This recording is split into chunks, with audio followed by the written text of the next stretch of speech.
I would like to continue with the independence between the independence concept between two random variables.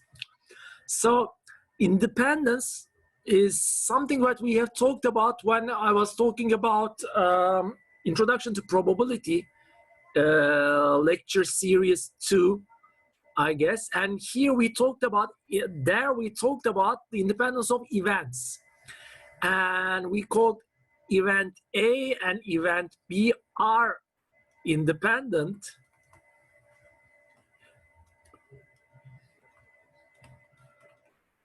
if any of these conditions hold. And the first condition was this one, the second condition was this one, and the third condition was this one. Note that this is the very same thing repeated here in those three properties. Actually, this property is exactly related with this, and this property is exactly related with this property.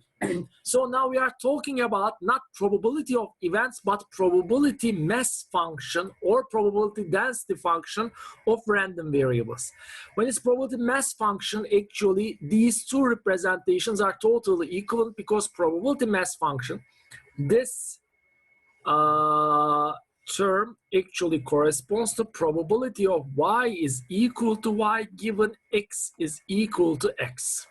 Therefore, it's going to be, if you call this x being equal to x as event A, then this is going to be, and this is going to be equal to event B, then satisfying this condition, that's going to be the probability of event B. If this condition is satisfied, then it means that x and y are independent. So the very same thing is also achieved using this property. This property says that the joint probability mass function of x and y, if it's equal to the product of marginal probability mass function of x and y, then x and y are independent from each other. Again, this is, as I said, identical to this one.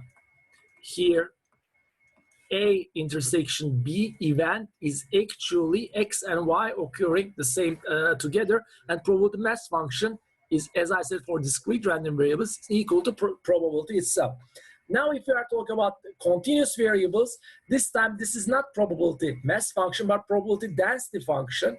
And when we use this as probability density function, this representation will not be equal to the representation that we have used and we have talked about in chapter 2 about probability. Still, these two conditions says that probability density function given y of conditional probability density function of x given y is equal to marginal probability density function of x.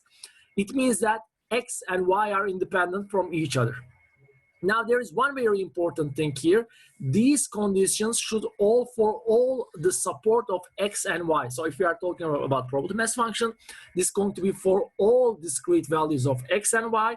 If we are talking about continuous random variables, then this should be valid for the range of x and for the whole range of y.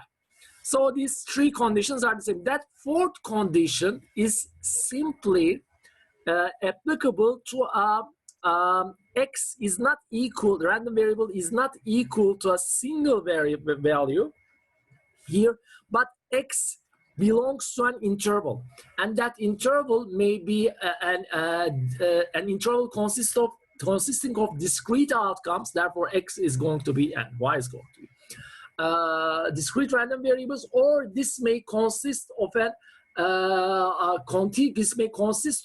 a continuous range. So x between, let's say, 0 and 2, and y is between 1 and 3, let's say.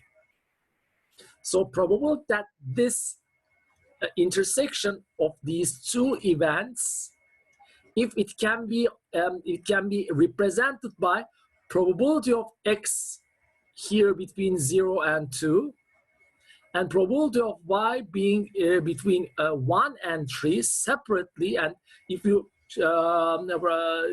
multiply these two separate probabilities, and you obtain the same value again for all possible A and regions B. Then A and B are independent. In other terms, actually, if you go back to the interpretation of probability, there were basically two competing interpretations, except Kolmogorov forms a mathematical basis, Kolmogorov axioms. But the frequency interpretation is the objective interpretation, which says that probability is an ontic quality, which means probability, there is probability within the system's processes are objects, whereas the subjective probability says that probability is in the eye of the beholder. It's an epistemic quality. So this says that I think this is easier to understand the independence from an epistemic point of view, where it says that knowledge of X or Y does not change the distribution of Y, that X and Y are independent. What do I mean by that? Somebody tells you some information about X. Then does this change your view about Y? This is buried inside, this information is buried inside the conditional probability density function or distribution function of Y. If that specific value of Y given to you, that specific information about Y given about X given to you does not change your view about Y, which means your prior belief in terms of Y does not change, then X and Y are independent. Of course, this is also possible to interpret this in independence from a frequentist perspective. It simply says that the probability of Y, or let's put it that way, the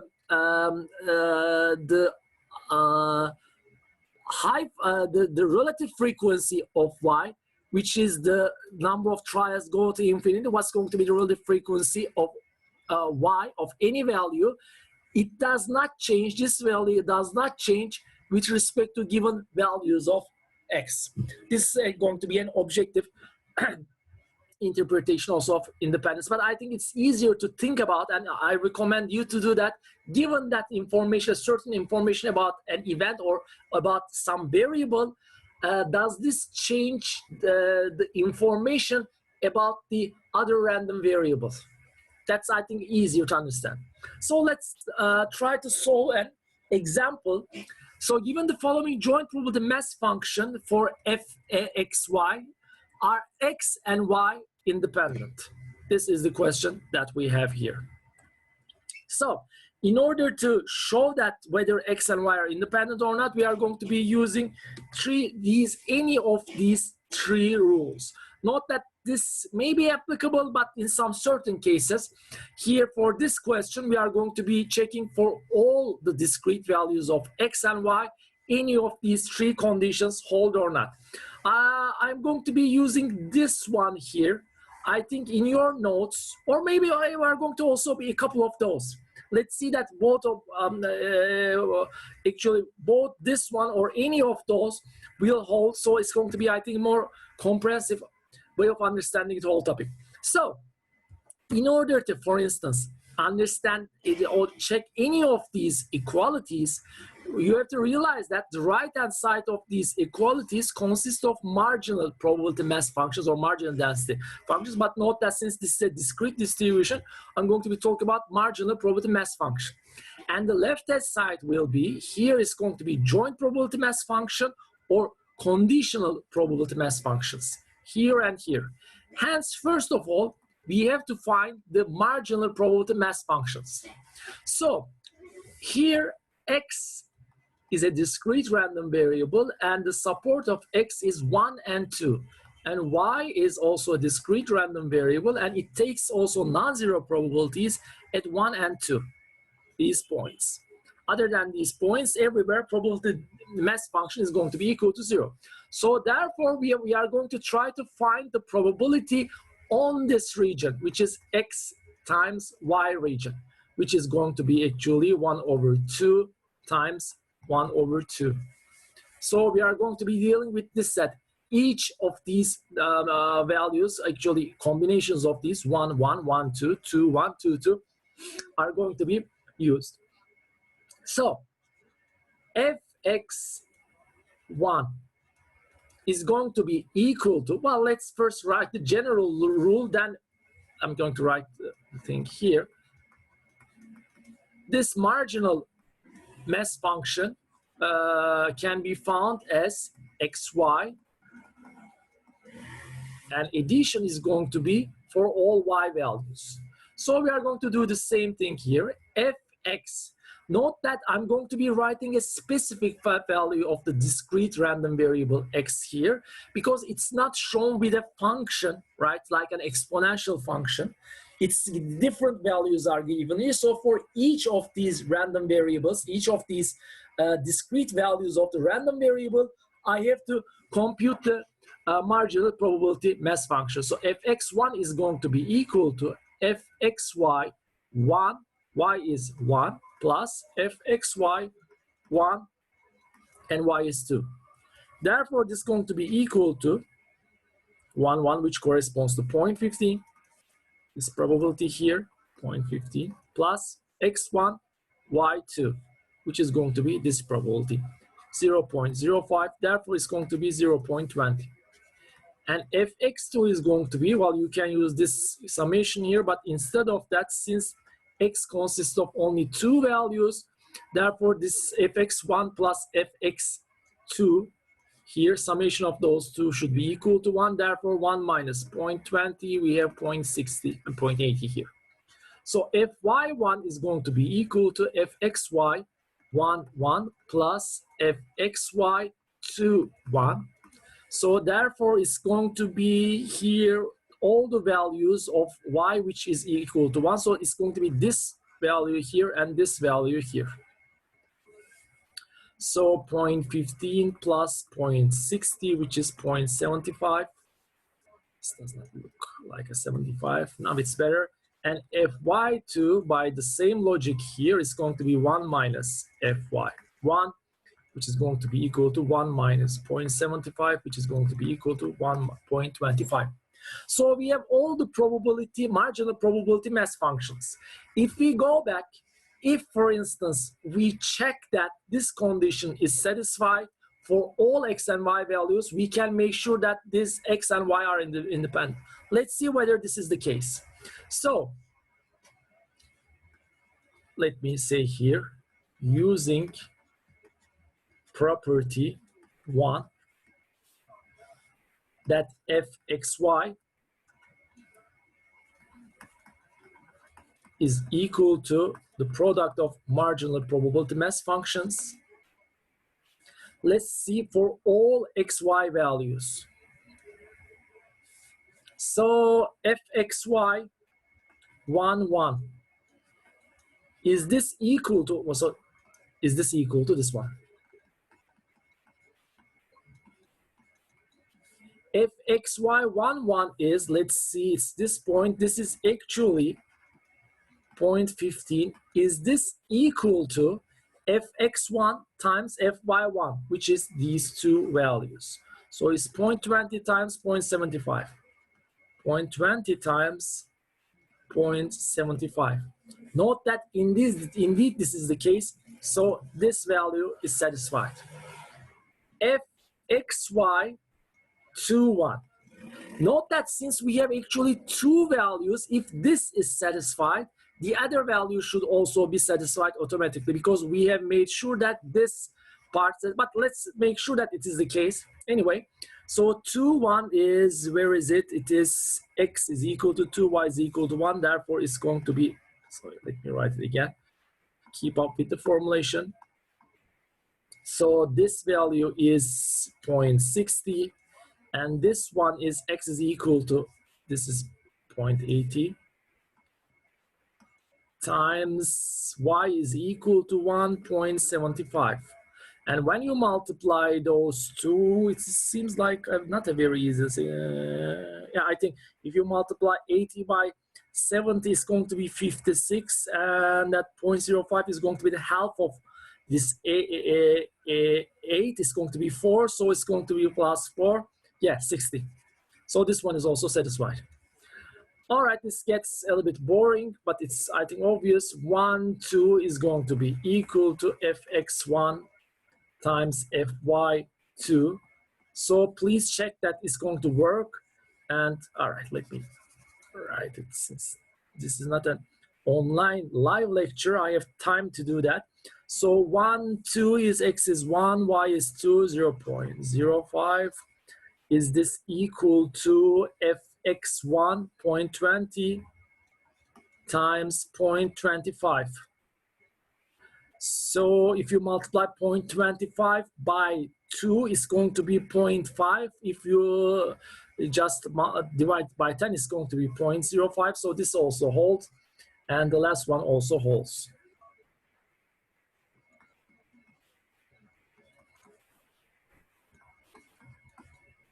All right, please check that it's going to work.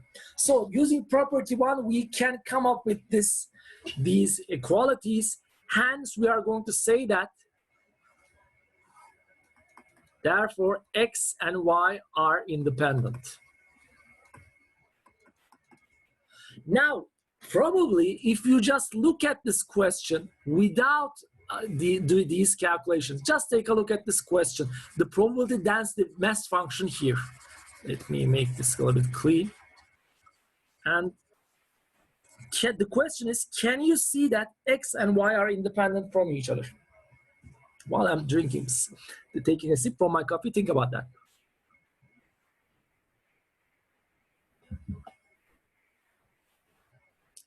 Although for all questions it's going to be pretty much difficult to come up with heuristics or to have a exact visual answer or an answer based on only on visual interpretation of the probability mass function, still you can have some idea, and using some practical logic, I may say, if there's anything like that, using your heuristics much more formally, you can really see that x and y are independent. And how can you do that, or how can you see this? It is usually not through this property 1. That's why also in the probability section in lecture 2, I talked about, I said that although this is the most, especially in high school, if you are learning the probability or even using heuristics, this seems like a very nice formulation. And usually for proof of independence, we usually use this one. However, these are much more intuitive because these exactly convert this definition or this information given here into mathematical representation. It says, given some information about x, probability distribution of y does not change. So we are going to do the same thing here. And what's that same thing? Given some value of, let's say, y. Let's say somebody told you that y is equal to 1. Then you need to think about, would you gamble on 1 or 2? Let's make it much more formal, or let's go step by step. A person does not give you any information about what y is, but what he or she asks is, what is the value of x? Of course, you don't know. It's maybe 1 or 2 with certain probabilities, and marginal probability mass function shows you this. 0.20 of probability of 1 is equal to 0.20, and 0.80 is the probability that x is equal to 2, irrespective of y value, independent of the y value, or without knowing the y value. You may either think the subjective or objective interpretations of probability. Now, the question is, if somebody tells you that, okay, y has come out to be equal to 1, so think about that as a two-sided dice, so y is equal to 1, then in this case, what can be the probability of x is equal to 1 and 2? Or in other words, do you think that these probabilities have changed without knowing anything about y? Having the probability x is equal to 1 probability was equal to 0.20. Now did the probability change? That's exactly this definition of independence, using this definition of independence actively in the question. And note that this is also exactly correspond to this formulation. So basically what we do is, let's first deal with mathematical case, then we are going to come to intuition. X is equal to 1. Given that y is equal to 1. this probability is going to be equal to, note that it's going to be probability of x being equal to 1 and y equal to 1 divided by probability of y is equal to 1. And x equal to 1, y equal to 1 probability is 0.15. And probability that y is equal to 1 is 0.75. This is because this is the probability mass function of 1. So this is going to be equal to 1 over 5, which is 0.20. And note that this is exactly equal to this value. And you should do, of course, well, for the other value is going to be also correct, but you should also check that this also holds for this one. And using the same strategy, please fill in the blanks, you should come up with this result. Probability of x is equal to 1 when y is equal to 2. Again, we are going to obtain the same result. Well, actually, let me do the maths to complete the whole thing. It's going to be here, y is equal to the joint probability mass function of 1 and 2 together here. This place is going to be, so it's going to be x is equal to 1, y is equal to 2, divided by probability of y is equal to 2. And all right, this one is going to be probability of x1 is going to be 0.05 divided by y is equal to 2 is 0.25. And this is equal to 1 over 5, 0.20. And these are all 0.20. Therefore, actually, I should, if you had, we didn't have a binary sample space of x1 or equal to 2, we should also compute the probability of x is equal to 2 for y is equal to 1 case here, and other values of x that it can take. But since it consists of only 2 values, if this value holds, the other one should also hold, right? Because the sum of this one plus is equal to 2 given y is equal to 1 should be equal to 1. Therefore, if this holds, this is also going to hold. Excuse me. All right, now what I want you to see is this. Could we have discovered this relation just looking at this graph, or given this figure? Yes, we could have. Now I have to erase this part to make this much more clearer, unfortunately. At least I'm going to erase this one, but I'm going to leave the one on the top. The idea is this.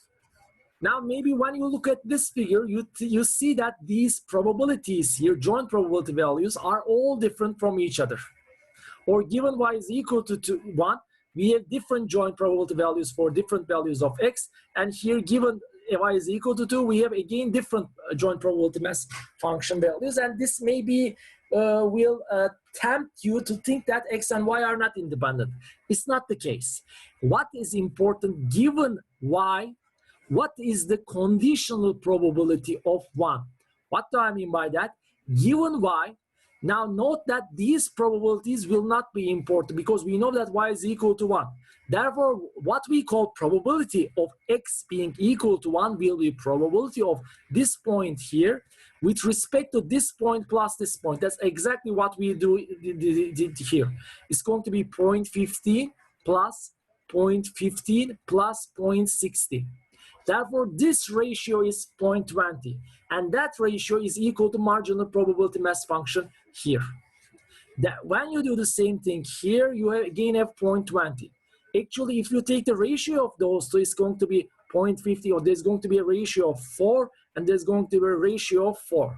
So to summarize everything, what you, well, actually, I don't expect you to do, I don't want you to do that. I want to do the formal calculations, but also have an heuristics about what's going on.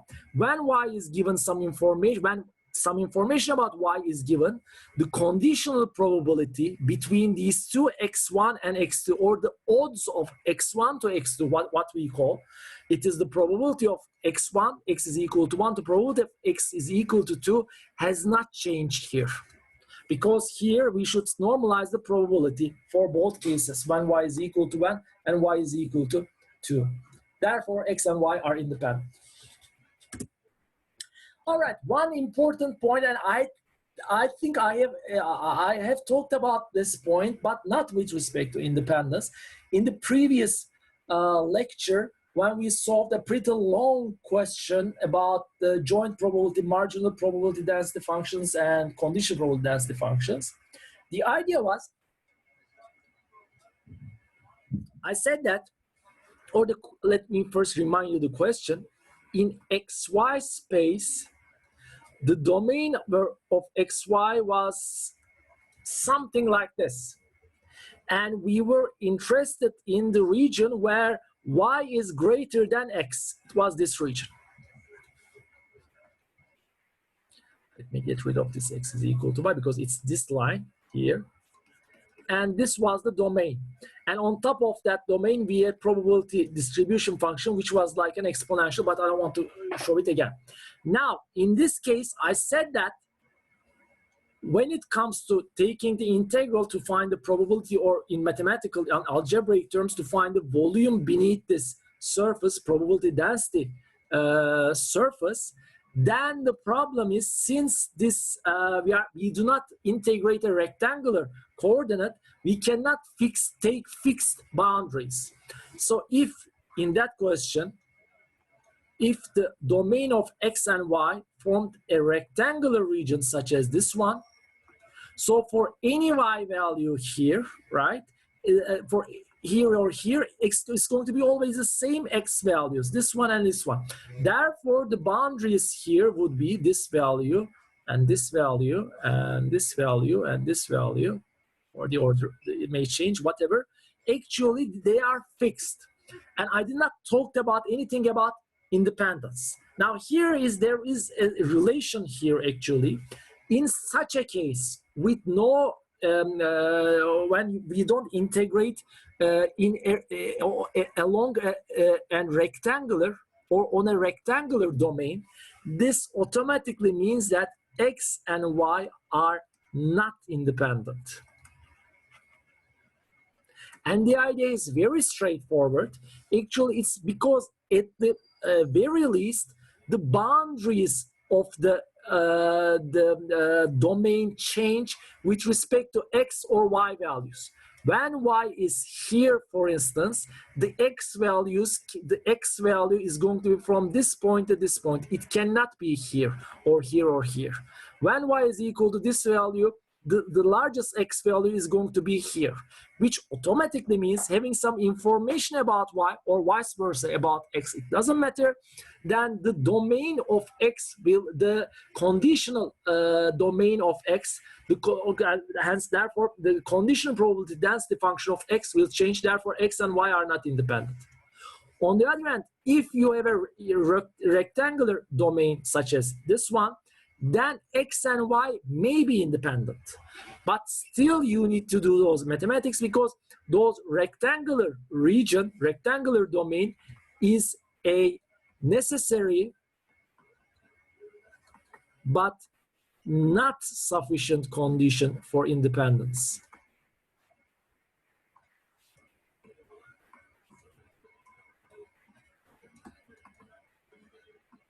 Therefore, still you need to go over the properties of independence and check whether they hold or not. And if they hold, then you are going to say that X and Y are independent. Actually, if you go back to the previous question, here, if, for instance, this value were equal to 0.06 and this value were equal to 0.19, so actually, this is still a probability, joint probability, valid joint probability mass function, because they are going to sum up to 1. However, in this case, note that the ratio of these two values, right, have changed. Therefore, the conditional probability of X with respect to Y or vice versa are not now equal to its marginal probability density mass function. Therefore, even they form the domain forms a rectangle, still it's possible that X and Y are not going to be independent. All right, now comes the last measure that I'm going to be talking about, which is specific to joint probability mass or joint probability density functions. So we have when we have a single random variable, what we have seen in the very first chapter, for instance, in the very first lecture about descriptive statistics, we talked about how to find the location and spread of that single random variable. We also talked about stem plots or box plots, stem and leaf diagrams, to compare two different distributions. But note that we have compared those distributions based on their widths, spreads, or locations, or their shapes. We did not talk about their relation to each other. Now, the only time when we talked about, and then the similar story continued with the chapter, the third chapter and the fourth chapter, where we have seen the expected value and variance of discrete and continuous random variables. They are again measures of location and spread of data, or spread of a discrete or continuous distributions. Now, the only time when we talked about the relation between two variables is this independence issue, whether two variables are independent or not. Now, here is the thing. Think about that. Let's say that this is equal to, again, 0.1, this is equal to 0.19. Therefore, now they are not independent. The question is, how much are they not independent? Of course, that's not a very good way of telling the whole thing. So let's put it another way. If they are not independent, x and y, then that means they are related. The question may be, how much are they related? That may be that is a very valid question. For this case, note that there only a slight change of these values, so this is going to be very close to being independent, which means knowing some value of y will make only a very marginal, very small change in our information about x. On the other hand, in some other cases, it may be such that, for instance, I'm not going to write the values here, but let's say some probability mass function values here, and we have another probability mass function value here. When x is equal to 2, y is equal to 3, and there is a finite probability mass function value here. So let's make it something like this. Let this be 0.15, and let this be 0.005, and now this time it's going to be very small. Now note that this does not form a rectangular domain, therefore x and y are not independent from each other. But there is more than that. When you know that y is equal to 3, for instance, if this is given to you, x equal to 1, then y is equal to 3. Now note that you can directly know that this probability is equal to 0. And probability x is equal to 2 when y is equal to 3 is equal to 1. Now that's a very good information about this y, because when you know y is at a certain value is equal to 3, you know exactly, not probabilistically but deterministically, you know that it is impossible for x to be equal to 1, and x to be equal to should be x is surely with 100% probability is going to be equal to 2.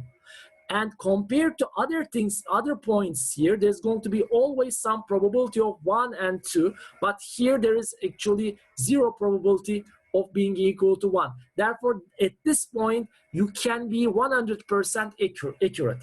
And that's why the degree of being, the degree of relation between variables are pretty much important. If that degree of relation is high, and we are going to use a measure for that, which is called actually covariance and correlation. So if the degree of relation is high, or if covariance or correlation is high, then it means that given some information about one random variable is going to increase, maybe up to 1, maybe not up to 1, but is going to change or is going to increase the probability of some of the states or outcomes of the other random variables. And as I said, as covariance and correlation increases, being sure of that output is going to also increase. So how is this covariance defined? Just like, now note that there is a relation between variance and covariance. Let's see, actually it means variance actual variance of two random variables, variance of two random variables together. And it is shown with a sigma xy, and it is shown with expected value of x minus expected value of x and y minus expected value of y. Well, this may seem a little bit difficult at first sight. It's not. Let's remember what variance is. I put x here so that this is going to consist of x. Instead of expected value of x, I'm going to write mu x to make it much more simpler. This was actually, well, the square was here, but there's a reason why I put it here. Okay, this is a variance of x. Note that this can be also written as x minus mu x, x minus mu x. Now, instead of this, you can also think about this as this one. So instead of the second x, I'm using another variable. So therefore, this is going to be expected value of x minus mu x, y minus mu y. And there we have the covariance. Now, what does that covariance mean? Now, when it comes to variance, first, probably variance also seems a little bit strange, but actually the meaning of variance is the deviation of x from its mean value squared. So squared deviation of x from its mean value. If that squared deviation is high, and why do we take the square? Because we would like the negative and positive values to be treated in the same manner. Because width from the spread from the mean is important. So it's what we call variance. Now, when it comes to covariance, it's slightly more tricky, but it's not difficult. It's again deviation from x from its mean, this time multiplied by the deviation of y from its mean. And what does this mean? Let's think about two random variables. Let x be the amount of rainfall to a certain region. And rainfall, let's say that this is the mean rainfall to that region. And this part is going to be a positive value. What do I mean by positive value? Rainfall minus mu y is going to be positive here. The deviation of rainfall from its mu value, from its expected value, is going to be positive here, and the deviation of rainfall from its mean value is going to be smaller than 0 here. So these are negative, these are positive values. And the second random variable, and this field is going to be the real axis. Let it be temperature. And let's say a temperature, mean temperature is somewhere here.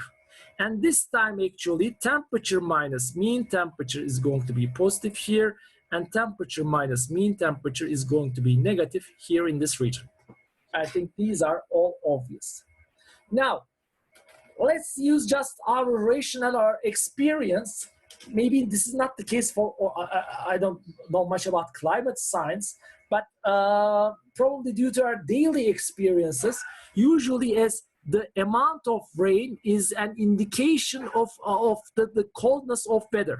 So as temperature of the weather increases, then there is less probability of rain. So we can show it that we can write down this experience or this expectation in this manner. If, for instance, temperature is somewhere here or here, oops. Okay, all right, let's say that it is here. So there is positive deviation from its mean value. In this case, we expect the rainfall to be smaller than its average value, for instance, here. Now, what is going to be the sign? Here, the sign is going to be positive, t minus mu t, and here the second term is going to have a negative sign. So this term is going to be positive if x corresponds to here temperature and y corresponds to rainfall. And this is going to be negative. And when you multiply those two, the result is going to be negative. And if you think about the other case, the opposite case, there is low temperature, possibly it's raining, then this is going to be negative, this is going to be positive, still the result is going to be negative. So now we have a very nice intuition about the sign of covariance. Sign of covariance is going to show the direction of relation. If it's negative, it means that x and y move in opposite directions with respect to their mean values. Now note that with respect to those mean values is important because increase in temperature, when we say that, we can say something like this. There's increase in temperature which is accompanied by decrease in rainfall. But increase of temperature with respect to what? That increase should be always a relative term, or decrease should be a relative term. And that relative reference point is going to be the average values. So with respect to the expected values of x and y, the deviations, the product of the deviations give the covariance. If it's negative, they move opposite direction with respect to their mean values, right? This mean value here, this mean value here. If it is positive, it means they move together. A very typical example may be population of world countries and areas of these countries, right? So this is going to be very much like something like this with 4 different countries. And it means that when you take the average values for both cases, it's going to be here and here. This is going to be average population. This is going to be average area of the countries, right? And it means that for any country, as the population increases with respect to or from its average value, its area is also going to be increasing from its area. Of course, it's not the case for all the countries, but it is the nature of random variables x and y. So it's not for all the points here in this distribution is going to satisfy this, but heavily is going to be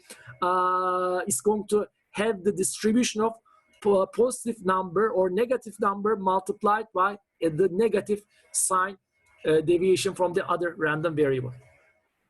And for this case, it is going to be positive covariance, and it means that they move together. And there's another issue. Let's say that mu has increased, the temperature has increased this much, rain has dropped that much. Therefore, let's say if this is 5 units and this is 10 units, then the result is going to be minus 50. Compare it with this one. Temperature again has increased this much, but rain has decreased this much. Then let's say this is, instead of minus 0.5. Therefore, it's going to be just minus 2.5. What I would like to say is that also there's going to be a number here. It's going to be an expected value over all the possible values of x and y weighted with respect to joint probability mass or density function. The magnitude of this covariance shows the amount of or the measure of the relation, how much relation between 2 variables are. So the absolute value here, when I say absolute value, I don't care about minus or plus sign because it only shows the direction of the relation. The magnitude of the relation is shown by this absolute value here. If this is a high value, there is high relation between x and y. And what does high relation mean? Change of one of the variables, right, in some amount, a pretty much large amount of change is reflected in the other variable. If this is a small value, yes, there is still covariance or there is still relation between x and y are not independent, but the relation is very small. Change in one variable is going to end up with a very small change in the other variable. All right, now we are going to be using a very simple equation here. Actually, maybe I should have talked about this equation earlier when I talked about expected values. Note that this is a function of x and y. Expected value of x and a function of xy. Note that we have already seen how to find the expected values of a function of x, of a single random variable x. Note that it's going to be gx fx with the marginal probability mass function we multiply and edit. Now this time, since this is a function of 2 variables, we are going to weigh this function of 2 variables with respect to joint probability mass function with a double summation over all domain of x for discrete x and y, and the same thing we are going to use an integration over all domain of x and y for continuous x and y. This time we are going to be using probability density function. So that's it. Now this quantity is, note that this one can also be shown in this representation. This one. And again, this should be very much close to, note that again, let me get rid of these. Note that this is equal to x minus mu square. We can also write this in this form. And I have shown you how to do that in a bonus video. Now let's derive the relation for this one. So I'm going to start from this equation, and I will try to obtain this one. So it's going to be expected value for the inside terms. I'm going to be just multiplying those two. Xy minus, instead of this one, I'm going to be using mu x, and instead of this one, I'm going to be using mu y. It's going to be easier. At least right. X times y, x times mu y. And this one is y times mu x and plus mu x mu y. Now expectation is a linear operator, so I can apply it to each term in the summation separately.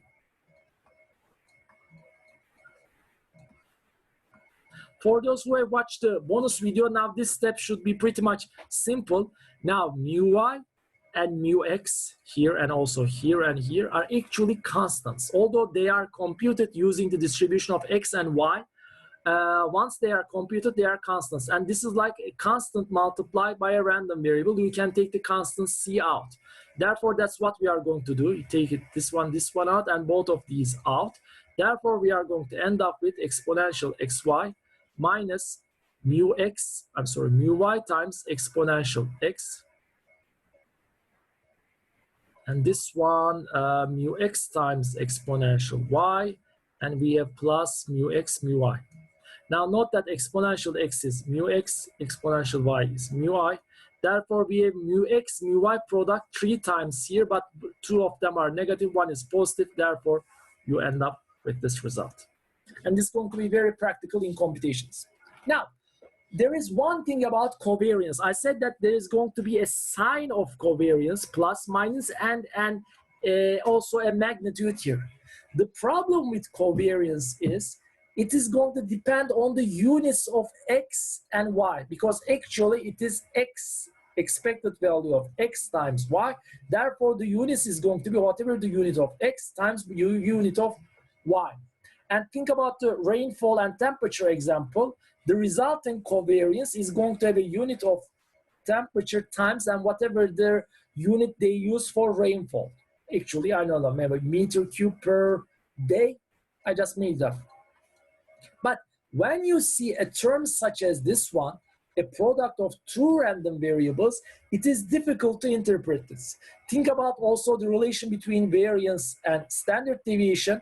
The variance is going to have a squared unit of the original variable, which is difficult to interpret. Therefore, we prefer the standard deviation to make the interpretation easier for us. So we take the square root. So there's a similar story here. Covariance is going to have a unit of this one.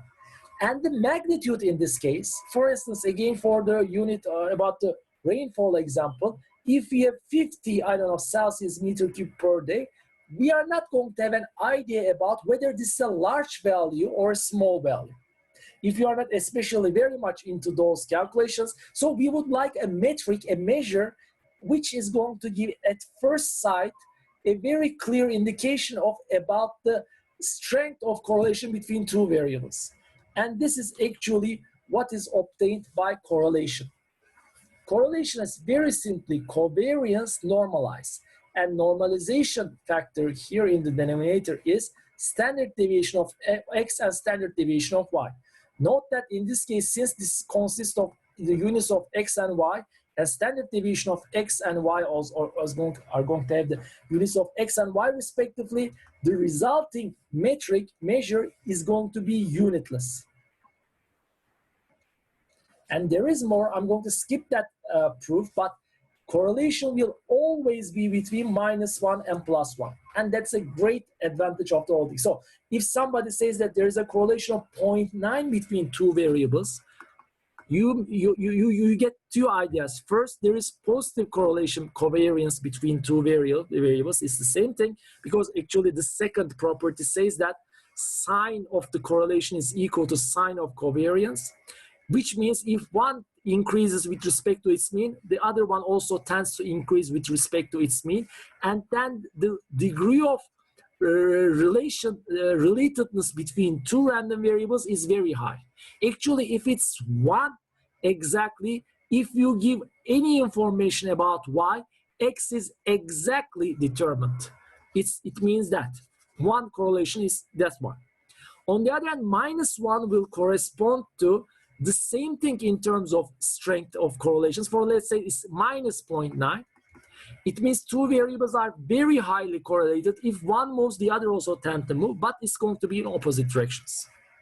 If one goes in positive direction, the other one tends to go to negative direction. Now, if this is close to zero in both directions, from negative or positive direction, the degree of relation between two random variables is low. Now, property 3 is pretty much important, but it might have been easily confusing. Let's see. It simply says if x and y are independent, then correlation is equal to 0. And I talked about here correlation xy is equal to 0 case. So here let's see that if you know that x and y, knowledge of x or y does not change for our concept of probability about the other variable, then it means that the correlation is already equal to 0. Unfortunately, the opposite is not the case. So if correlation of xy is equal to 0, it does not mean that x and y are independent. Well, it's a little bit of out of scope of this course, but I'd like to mention that at least. Note that this is usually called, actually this is called Pearson's correlation, first of all, but for the person who has found this, but this is also called linear correlation. What do I mean by that linear correlation? It means it only captures the linear relation between x and y. There might be nonlinear relation between x and y, which would make the linear relation to be equal to 0, but they are going to be dependent. Actually, in your notes, there is another question. Please solve this. Just for the sake of changing the pace or making this whole thing much more interesting for me, I put the same question here that we solved here. And I this time asked the correlation between x and y. Actually, the answer to this question is only one line. If x and y are independent, which we have found, correlation of x and y is going to be equal to 0. That's it. On the other hand, let's find this result using the formulations that we have come up with. So in order to find what we need to find covariance and correlation, or let's just say correlation, and let's go step by step. In order to find correlation, what we need here, let me get up please. What we need here is we need to find the covariance of xy and these two terms. So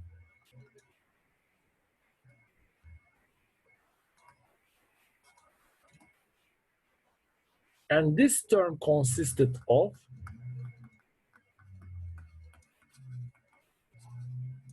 all right.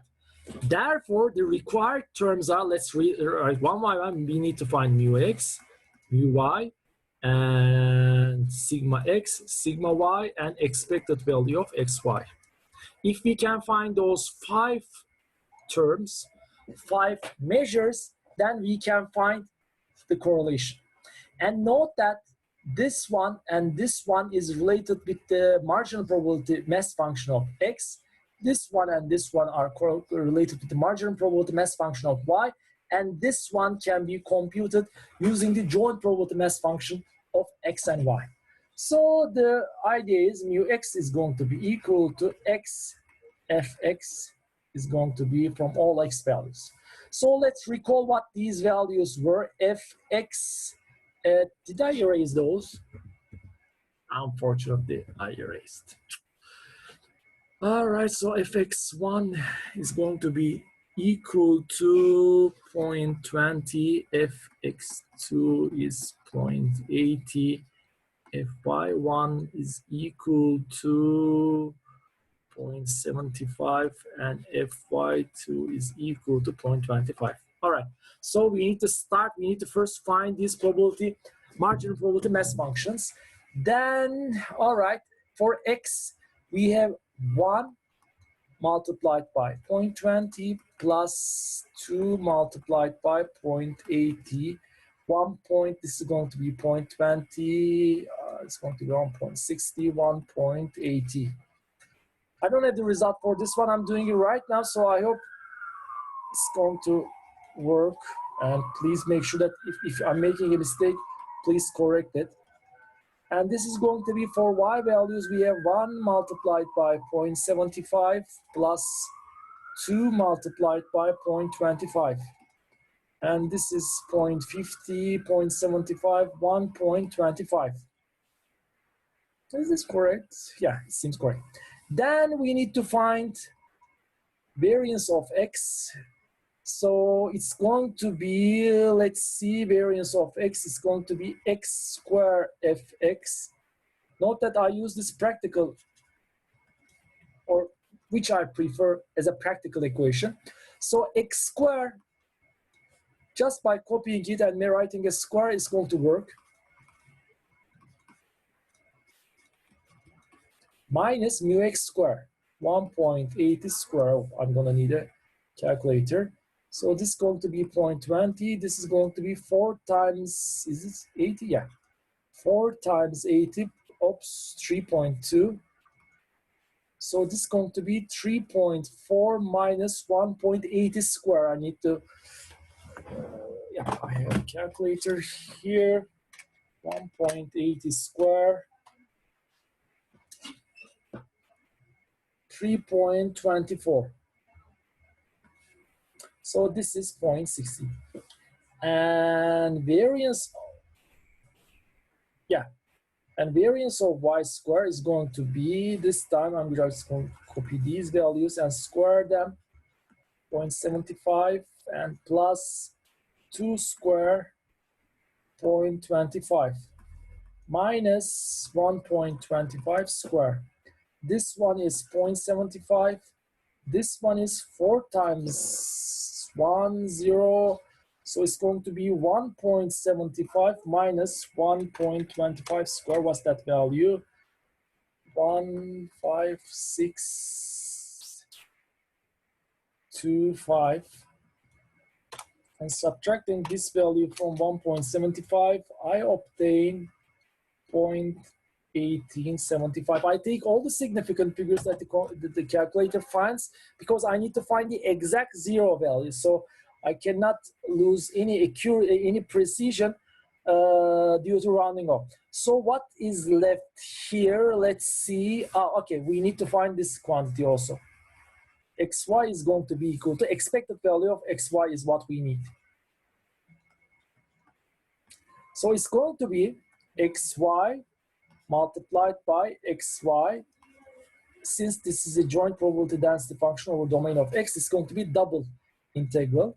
So for all the values starting from 1, so x is equal to 1, y is equal to 1, corresponding probability is 0.15.